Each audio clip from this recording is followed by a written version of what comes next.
પેઢી અને ટ્રાન્સપોર્ટને ત્યાં જીએસટી દ્વારા સર્ચ કરવામાં આવી રહ્યું છે। ઉનાવા અને મખતુપુર નજીક ફેક્ટરીઓમાં સર્ચ કરવામાં આવી રહ્યું છે।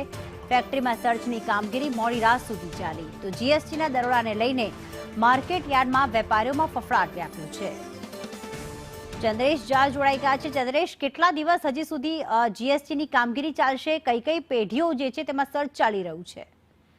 જે ચોક્કસથી આપણે બતાવી દો કે ગઈકાલ પારથી જ ઉર્જાની વિવિધ જે ગંજ બજારની પેઢીઓ હોય છે અને ટ્રાન્સપોર્ટરોને સેન્ટ્રલ જીએસટી વિભાગ દ્વારા સર્ચ કરવામાં આવ્યું હતું અને ખાસ કરીને ઉનાવા અને મખતુપુર નજીક આવેલી ફેક્ટરીઓ પર જીએસટી વિભાગની ટીમો ટાંકી હતી, જેને લઈને ઊંઝા ગંજ બજારના વેપારીઓ સહિત ટ્રાન્સપોર્ટરોમાં ફફડાટ વ્યાપી ગયો છે અને હાલ પણ મોડી રાત સુધી અને અત્યારે હાલ પણ જે કહી શકાય તે હાલ તપાસ ચાલુ છે।